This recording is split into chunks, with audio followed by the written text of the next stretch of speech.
ennemi ya congolais azakaka congolais yango na kosenga na peuple congolais bo fungola misu bo za na mayele bo comprendre que batuana ba jeune bango o babanda yango kala babanda yango kala toyebi ba jeune bango bien pe toyebi eloko bazali kozela ceux qui ba élection bango moko bayebi o na ngina loba na loba te po tozana mamba politique te parce que na yebi batu nayebi batunde naza surtout ba congolais a repesa o lelo lobi a repesa yeba ke lobi wana olinga tam so fino libele siko na ba esprit o bisu tozana ngo o tozana na surtout beaucoup plus na milieu tozale za milieu moko public tokutana na bato belé ya ndenge na ndenge osomona na bato belé ya ndenge na ndenge ya mbongo ya ba niveau et nio surtout siko soko ozana maîtrise te ozana bomoto te to na mayele te o kufa lokola mbwa na bana basi na bandiko na biso ya basi loko o bakoyeko bénéficier beaucoup plus pas na nga ezali parce que nga na zana expérience ya milieu musical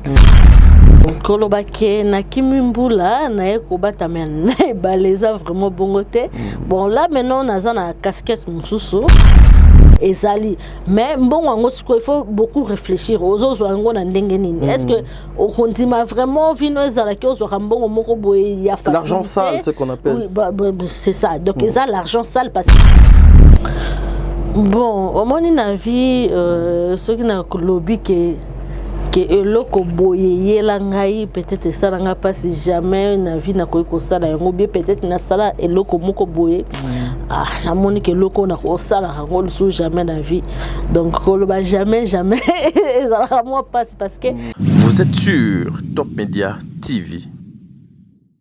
Voilà, merci mesdames, mesdemoiselles et messieurs les abonnés d'Indika Télévision. Indika chaîne comme on a Indika Télévision. Non, pas et pas Anya Star.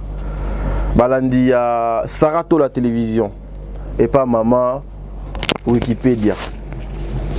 Ndoto nanga na ebipete soki do ekokisama. Bandeko ya Top Média Télévision.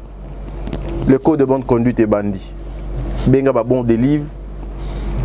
Benga ba voisin, ba voisine, c'est-à-dire au bengi bana. Na muté malamu pe ozu cette vidéo au partager avec tes amis. Je reçois aujourd'hui ex-danseuse, à comment une consoeur Lissous, à moi, surtout que Moussika, à comment peut qu'on ça là livre, à comment peut qu'on combat livre. Au Poussani Lissous, il paraît que dans la so peintre, donc Azan n'a mis ça les belés, Azan n'a pas casquette belé au nom de Anya Star. Justement pour 30 petites minutes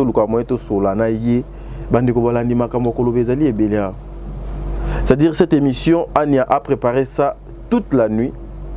Lorsqu'on a parlé avec Anya, elle m'a dit mon confrère, je viendrai pour faire le droit de réponse, pour répondre à ma question, il y a fan nanga, bato balinga kanga, na makambo minene et puis à l'objet 4 vérités mon code depuis sa naissance. À vivant on a lobate rabim ça on a émission restez coachés branchés sur cette émission les codes de bonne conduite boza la dessus moi c'est à Dingala pas bino boza abonné noble je vous aime beaucoup je vous aime je vous donne du respect parce que ceux qui binoté sincèrement je me permettrai pas yako fanda awa et puis faire cette émission. Je remercie aussi la patronne de ces plateaux, de ces beaux cadres. Sarato là pour la confiance encore une fois qu'elle a vu au plateau pour réaliser cette émission avec Anya Star. Voilà bon délivre tout le baka l'engagement qu'on doit tomber sana koloba c'est-à-dire topé ça Anya Star maloba tout le kamoeto solana Anya Star bandeko bazwa information ya Anya Star tomeko sololana Anya Star Anya oui mbote mbote tadi bonne santé. Santé bien. Yo pour la tine noire boy lokolanga. Otala qui statut ou bien météo? Bon, on a linga peu couleur noire moi mingi pe. Par rapport à climat aussi donc tes couleurs noires posa moi pembe, moi noir et puis pour et frappe apparemment ma casse. Moi ce que sur la tine noire boy. Et ça là bien. Anya, hello wana bena wana Oyozala, des fois quand tu te mets à réfléchir sur la vie de Anya Star, et ça là est tellement passé. et que non, je ne peux plus jamais kosalango. Et ça la leçon pour abonner à Handicap Télévision au bazo landayo, pour abonner à Top Media, pour abonner à Sarato la télévision. Et cause à l'eloconine en tant qu'une mère et ex-danseuse.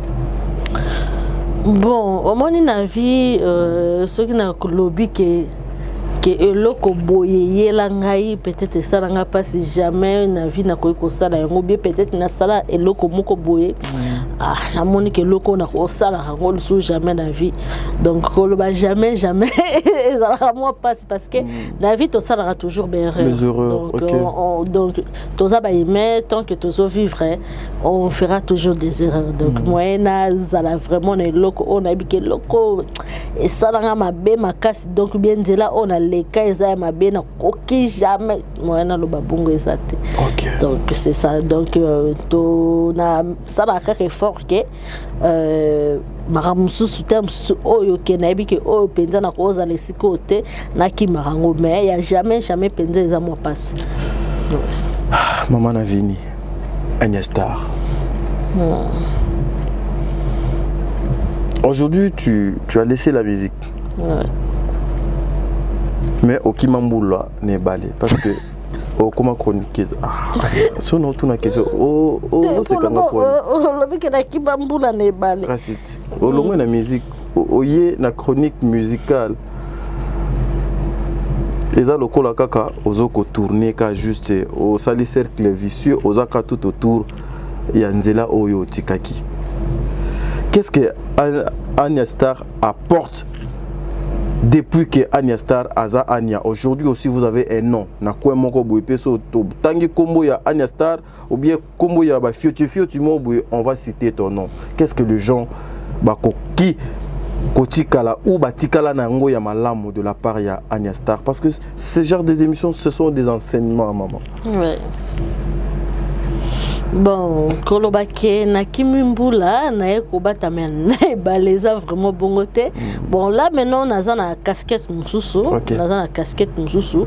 Je suis pas vraiment que na Kimimbula na ekobata men parce que je suis pas vraiment dans le milieu musical comme j'étais avant. Là j'étais vraiment na 4 parce que ezaki musala na bande ko sala mais oh donc nazo accompagner c'est comme si nazo accompagner artiste non pas seulement les musiciens mais artistes même artistes peintres comédiens donc tout donc artistes surtout donc nazo ko accompagner bango le nazo ko accompagner bango donc je suis pas vraiment là donc non na kati pendate parce que zakara que ceux qui ont un élément tous en émission peut-être na musicien ou bien na artiste moko boye tu es obligé peut-être de les suivre place au azali peut-être na répétition ou bien peut-être na concert pour ba misusu baninga ba préférer comme on a émission tam so alinga ça lango peut-être na cadre moko oye aza à l'aise peut-être na répétition na ye ou bien place moko oya yebiki eza vraiment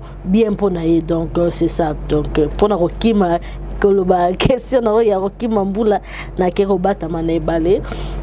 Bon, autour qui sont nini question moko loba lisusu wana c'est que les gens bakoki kozala lelo lokola marque mobo et loko mobo batu bakoki ko bénéficier pas ya Agnès Star depuis que yoza Anya et loko oyo batu donc na beaucoup plus na ba fille na bana basi na bandi kona biso ya basi loko o bakoki ko bénéficier beaucoup plus c'est pas na ngazali parce que ngala za expérience ya milieu musical à part non milieu musical milieu oh ya showbiz donc on a ça na expérience pas expérience na en 100% non parce que na yebi nyo sauter na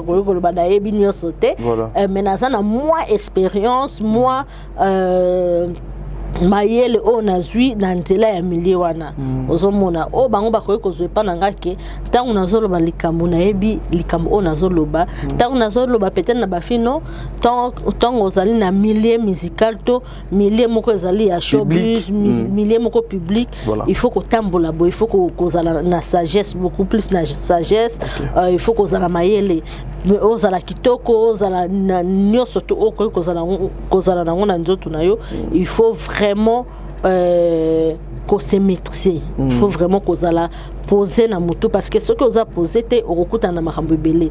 Surtout beaucoup plus na milieu to za les milieu moko public to kuta na bato belé ya ndenge na ndenge. Ozomona na bato belé ya ndenge na ndenge ya mbongo ya ba niveau et nyo surtout. Siko ce que vous a na maîtrise te, oza na bo moto te to na mayele te.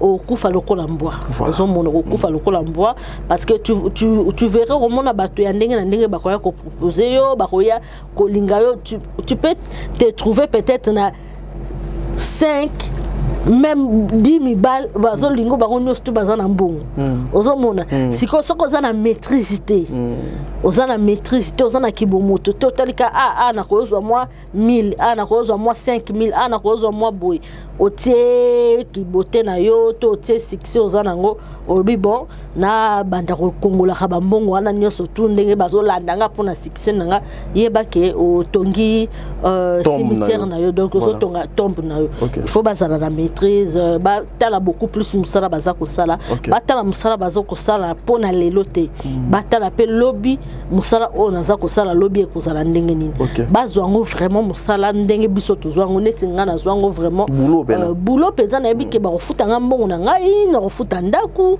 ba ofuta ngambongo na nga na ofutela peut-être baleki na parce qu'à l'époque na botaki na ntena zaki na baleki na ofutela tamso baleki na nga classe et tout na yebi ke non sala musala oyo po eza musala na osala ngo te po bato batala ngai te nazo sala ngo pete po na zana na facilité ya audience ya mibalité ozomona donc c'était ça oyo nga na ko memela bandeko na biso baleki na biso vraiment na milieu musical na milieu ya showbiz il faut vraiment faire très attention parce que ce qu'on sali très attention toza juste ka ko tali mbongo parce que mbongo ezali mais mbongo ngo il faut beaucoup réfléchir aux autres na ndenge nini est-ce que on continue vraiment vino ezala ki ozo mbongo moko boye ya facilité l'argent sale c'est qu'on appelle c'est ça donc ça l'argent sale parce que aux autres on a facilité tam sous moto oyebi ke milieu za bato bako aborder facilement il y a ba niveau même ba ministre ba mikonde tout okutana na bango mais ce que tango ozo mbongo wana échange nini yozo sala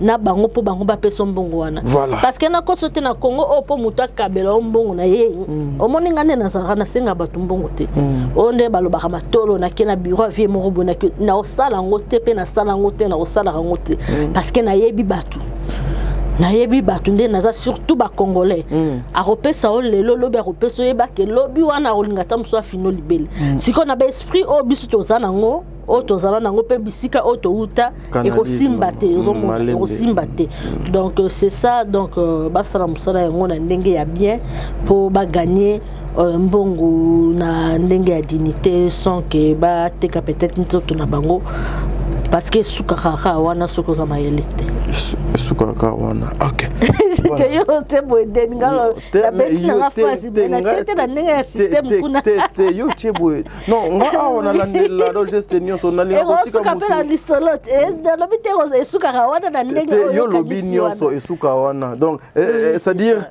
donc soko za mayelite ba omemoka na nzela wana so epoza lokosa mbongo ko isami c'est ça. Non, je vous promets que cette émission, on va continuer ça avec Anya Star. C'est un grand sujet.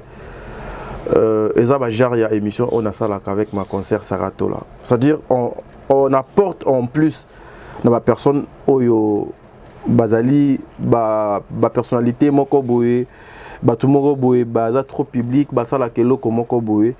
Baza ba modèle mo boye pona batumo boye balanda bango na ndako. On doit toujours avoir des choses otokoki kopesa na bande ko na biso wana. Émission oyo on va continuer ça avec Anya Star. Mais souffrez. Au moins n'a changé chapitre. N'a tourné page. Anya Star te aujourd'hui na katia ceux qui sont en train de non mais plateau Oyo apparemment donc derrière la caméra il y a tout le monde qui me regarde, il y a tout le monde qui me parle. Non bon, je salue Sarah Tola là où elle est. Ah non on a évité ceux qui battent me sous vraiment deux APK quoi vraiment donc chez nous c'est l'ambiance voilà Tobe Tesco Lisolo il y a O et Ezolinga et Salema na mboka na biso. Je pense que ça te dit quelque chose lorsque Ozoyo Kabazoloba le 30 juin 1960. Ça te dit quelque chose, n'est-ce pas? Les 30 juin, oui, ça me dit quelque chose. Ça te dit quelque chose? Ouais.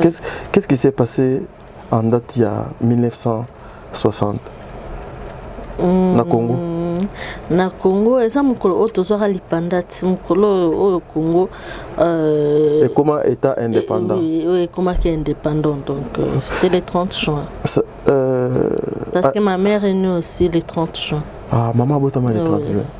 Ah, ok, donc chaque le 30 juin, tu fais ta fête, il y a indépendance, tu fais ta fête à maman. Il y a mamie Lomé. Ok. Et ça dit date historique, n'est-ce pas? Ah oui. Ok. Ania, vu les enjeux actuels, ce qui se passe dans notre pays, je soutiens Bandeko Nyonso au bazo ko apporter un plus na bango na nation congolaise. Je vois ta chaîne et ça la promotion makasi. Il y a concert au feu et Betama le 30 où beaucoup de personnes sont contre action wana. Lecture na yo eko sala nini. Eko ki kozala nini. J'allais dire par rapport il y a tout ce qui s'est dit et toi tu es là. Nakati, parce que je te vois dans des réunions. Hier aussi, je signale qu'on était là. D'ailleurs, je suis arrivé. Lecture Nayo et Koki Kozalanine. C'est la mauvaise foi. Bato comprendre événement en bien té ou ezanini. Bino baeboa Nakati. Bon, mekanako expliquer. Congolais na congolaise ou azota la yo. Ou interprétation ya concert ou ezamabe à retenir quelque chose et pas Agnastar. Bon, lecture nangai par rapport à Batumsus ou Bazolinga concert et Betamate, ça nango juste car bato amité mamabe et puis bato ya ba musicien morobo oyebi ke concert eza na moto ya makasi. Concert eza na moto ya makasi bato belé bazobanga ba musicien belé bazobanga. Alors que ça concert moko ya unité, concert moko ya ko sangisa peuple congolais ya ko sangisa to uti koleka na bakamba ba tribalisme makasi lekaki awe ozomona ke bazoboma baluba na bandundu kuna to mona ki ngo ndenge bazoboma baluba ozomona ke bato bandundu pe bazoboma bango pe baluba donc et comment ke loko moko ngaki ya na mboka na biso ya mabe makasi ya mabe makasi ça les magi mingi kuna na Katanga si ta o uti ko sala na Katanga ke balingi baluba te et tout grâce à Dieu nzambe ndenga tika biso ta sala toujours quel que soit banguna soki baningi kabula biso yaka toujours pour na kosangisa biso. Donc c'est la même chose au wenge musique 4x4 zali ko sala ko beta concert à les 30 ans eza pour na kosangisa peuple congolais eza pour na koboya tribalisme na kati ya mboka eza pour na koboya séparation na kati ya mboka siko soko tali beaucoup plus to monaka il y a 25 ans passé wenge musique 4x4 bakabwanaka bato belé ba souffraka basufraka bato mingo mona ke lokola jibe pia nazaki muluba bato mingo mona baluba bake koto ya jibe bato bandu bake koto ya wera comme kineti guerre tribale moko Adolphe de Minguez c'est ça comme kineti guerre tribale moko boy mais lelo comment na bango ko sangana kotali sa peuple congolais quel que soit école naye quel que soit école moninga kotali sa bango ke tozali bandeko tozali obe moto moko muluba mukongo Muswahili mutabandi mungala mupende donc bandeko na biso ya batete la donc ozomona ke tozakaka batu moko to longwa na molimo ya séparation molimo ya kobomana nano entre biso moko ba congolais donc yango moni wenge musika 4x4 ezos beta concert ezakaka pona bango te ezakaka pona bango te ezana nu pona mboka ezana nu pona kimia na kati ya mboka ezana nu pona unité pe na kati ya mboka réconciliation na bango ezali ko réconcilier même bikolo ebele oyo ezalaki na séparation ezali ko réconcilier même ba parti politique mosusu oyo eza na séparation tolingi ke bazala bomoko bango nyonso tu basangana même na koto ya politique bakumba ekolo na biso ekende liboso po te monguna oyo azobundisa biso na este kuna azala na makasi te po lelo biso moko na kati ya Congo so toza na séparation yebisanga ndenge ni tokozala na makasi ya kobundisa pe ko gagner monguna il faut tozala na unité tozala bomoko donc message oyo nga na kopesa na bandeko oyo baza na motema ya mabe bazo passer message ya mabe pona concert oyo yango wana pe kopesa bandeko na biso baza na posa ya ko soutenir concert oyo ya kozala na kati ya concert oyo ezake concert oyo ezobetama pona kozala bomoko pona unité ya mboka pona réconciliation na kati ya mboka na biso réconciliation ya wenge esuki kaka na wenge te wenge ememi yango na kati ya population ememi yango na kati ya mboka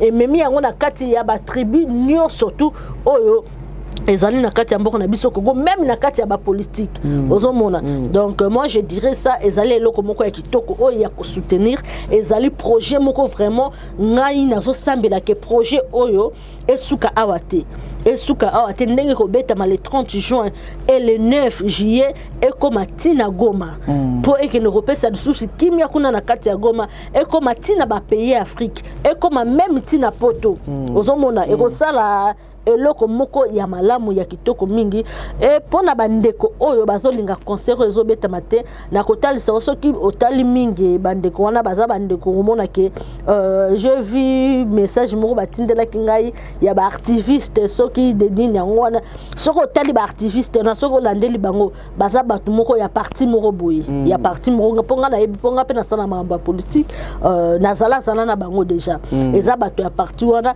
nde bazo sala ba message o bazo publier lelo o bazo publier lelo parce que pour na bango concert oyo mutaza ko betisa yango ezali président de la République Félix Antoine Tshisekedi alors bazo luka ko boycotter concert ya wenge ya wenge na kombo ya mokonzi ya mboka oui bazo nga ba boycotter ngo eza pona wenge te eza pona bango na mutu na bango na makanisi na bango na motema mabe o bazali nango ke concert oyo mutaza producteur nango ezali président de la République alors que ce n'est pas ça alors que za yango te ozomona esika o tozoloba ke motema mabe na kati ya mboka na biso eleki makasi tozoboya makambu wana siko balingi basala yango bakomisa neti no soki tozoboya yango za parce que toza na kati ya guerre na est papa toza na kati ya guerre na est oui siko yo eloko nino sali pona batu ya est wana tango yo zoboya concert ya wenge musique 4x4 ebeta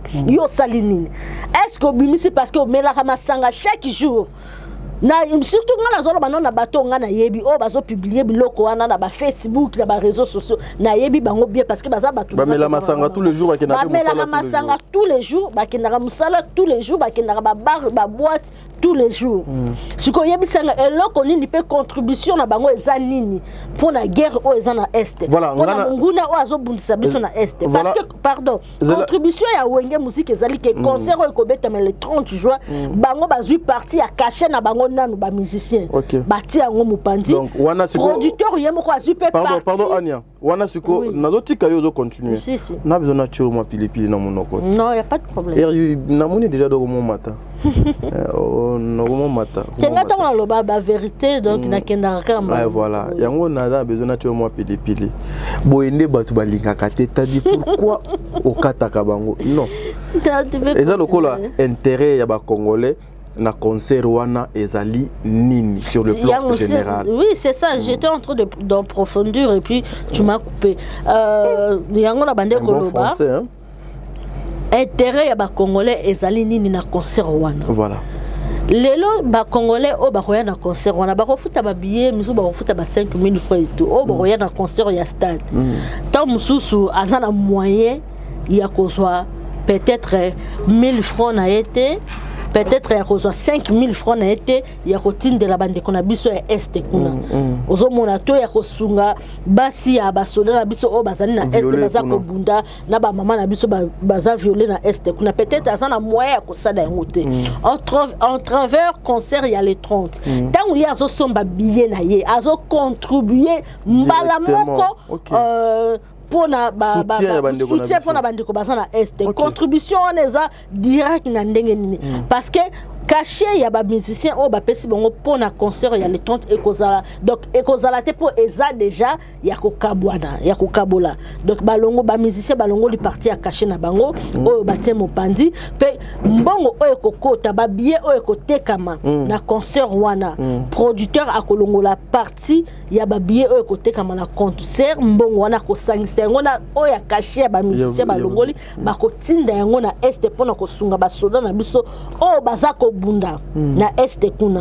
ozo comprendre siko yebisanga batu bazo sala eloko ya kitoko bongo batu bazo sala eloko ya munene bongo pona ko soutenir ba soda na biso o bazako bunda na este kuna pona ko soutenir basi ya ba soda na biso ya ba FARDC pona ko soutenir basi o baza violer na este batu bongo siko bino bongi bobo côté concert na bango entre temps yo mutozo sala ba campagne ya mabe parce que oza mutu peut-être ya mutu moko boye tellement makanisi no eza mabe na kati ya mutu ozobosana ke chaque jour yo moko kendaka musala ba musicien ceux qui bazobeta concert wana parce que eza musala na bango eza lokola biso toye kovanda na plateau boye to sala musala na biso siko eza ndenge moko lelo tokolobake ndenge basoda bakeko bunda pona ko gagner bitumba o toza nango na ba ennemi o bazoluka bakotela biso na kati ya mboka eza musana na bango bakeko sala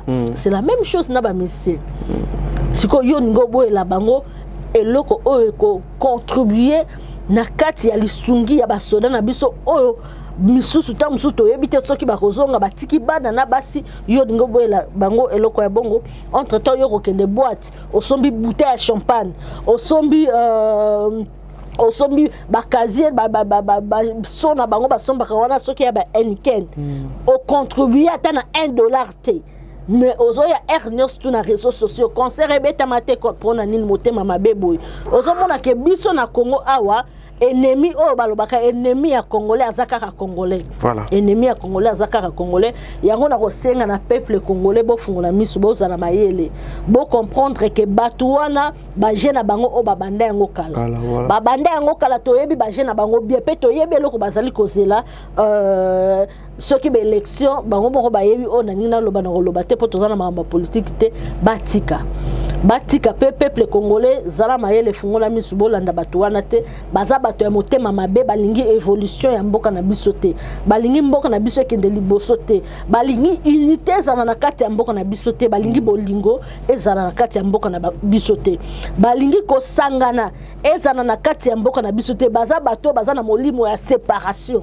yango bazosala makambo wana lokola wenge muzika 4x4 eye na molimo ya kosangisa eye na molimo ya koboya tribalisme eye na molimo ya koboya ennemi na kati ya mboka yango moni lelo bato wana baza ko s'attaquer na bango alors que bazaka na makanisi ya malamu vraiment soutien na bino ezala makasi pona wenge muzika 4x4 parce que baza vraiment motema na bango eza na este motema na bango amour na bango makanisi na bango nako sabino te eza na este kuna pe soutien na bango o baza ko porter pona ba soda na biso nyonso bazali na este eza makasi eza ta na congolais moko te o akoya ko yebisa bino ke balingi bandeko na biso baza na este kuna te o baza ko bunda pona unité to pona kimia eza na kati ya mboka na biso azali te wana nyonso bazaka bafakwa batu ya mitema mabe batu ya molimo ya séparation molimo balingi ka tozalaka ya kokabwana kaka to inana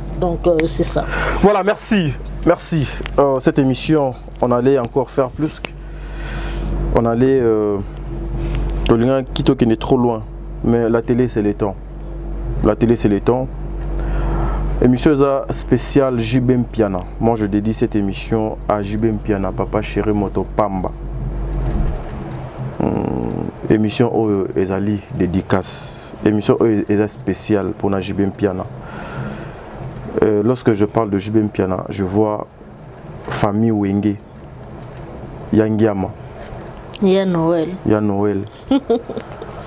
Lobi ayembi soki tokolingana ya solo alléluia tokomona bolingwango wana nde tozosenga soki lelo wera na JB bato bakufa pona bato wana mibale ba famille kabwana mais so bomoni batona mi balé basangani, c'est-à-dire que c'est un message. Oui. Jusque là nana yoki politicien mon côté, nanu na yoki combattant mon côté. Oyo a telemi a lobby ke biso ba combattant a to 500 1000 francs 1000 francs 1000 francs pour to tinda ngona Congo pour esunga bande ko na biso o bazo kendo ko bunda na kati ya zamba kuna pour na ko garder ba frontière na biso ezala malamu mboka na biso donc ezala na kimia. Ezala bien sécurisé.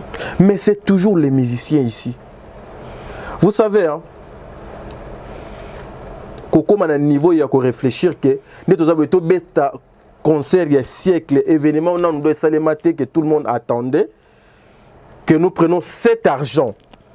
Il y a Mouto Kinabiso, Biso Tolongana, Lobiso, Iner, Totiki Bangon a répétition, Ti Basilis si répétition 3 heures du matin. 3 heures. On peut imaginer, bon, pas facile. Ça vraiment, bah, 3 heures, car juste pour la plaisir. Bazouambongo na Bango Wana, Batinango na Est, pour aller aider les gens. Pour aller sauver le bon vie à battre. Les âmes on en a qui de l'autre côté y a nanyo. C'est pas facile. Arrêtons, il est temps Congolais, prenons conscience. Tu vois les gens au bazoya koko sakabiso wana obeke no tala to salaboy et si azwa ki makuta na poche allié. Bazo fulaye mon pépé. Nous avons besoin de personnes oyo bazake aye boye na moi boye abimi alobi ngai Werason na lobi boye ngai Adolphe na lobi boye ngai Blaise Boula na lobi boye ngai Didier Masela na lobi boye Ale Makaba na lobi na sali boye. Ce sont des choses que nous voulons ezala au biso photo mona les actions oyo sunga. Le concert moi j'avais mal. J'avais pas bien compris ça donc au départ. Mais hier lorsque Nayoki JB à répondre à l'obéité. La plus belle femme du monde a sa kaka oyoye azalaka na yango. Mais qu'est-ce que nous pouvons donner à notre nation? Contribution oyo kokota na concert wana, ça sera ce que bakozwa bakesunga bande ko na biso. Je vis Fally pour pas faire ça il y a pas longtemps. Mais qui est politicien wana oyo asalaka yango? Non. Et pourtant bazoka ba millions bazozo mbongo na ya koyiba na ya bazo bakisela bango ya bango soki basali ezalaka pona ba campagne na bango bazo préparer loko mo bonde basali pour que batu ba mona. Moi j'encourage la famille Wenge Nzambe azala na bino unité ezala na bino bomoko toujours awa ndeno kabwana na Anya Star unité na kati ya mboka tolingi kimia bomoko to sangana ndenge bana Wenge basangani yango nde tozana ngona posa na kati ya mboka na biso même na Congo awa même bande ko na biso bazana poto kuna ba diaspora botika baba komba boza ko sala o ezanga mutu na makolo bosala vrai combat pona ko bunda poto tombola mboka na biso kende liboso mboka na biso ezongi sima siko souhaite to continuer ka bakamba boye to kende liboso ndenge voilà to longola motema mabe. Anya Star bon de livre na telemi eza po kata. Merci beaucoup. Mais pour nous compléter, Cabon de livre, 1 minute s'il te plaît. 1 minute s'il te plaît.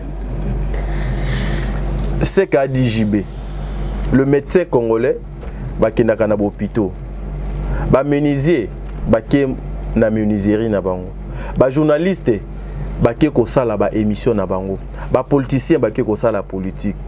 Pourquoi les musiciens, qui a la musala na bango ya musique pendant que c'est leur travail? Comprenez quelque chose. Anya a même droit à la dédicace à télé. J'ai fait mes coucous à Hercule Bavoitou. Et depuis London. Ah, on va l'oublier ça télé. Olovata. Ba gros bisous na bilo. Bon délivre. Toka bona a. Moi je salue Jubem Piana Moto Pamba. J'ai fait des gros coucous à Papa Chéri et à Noël, Ndiama Makanda.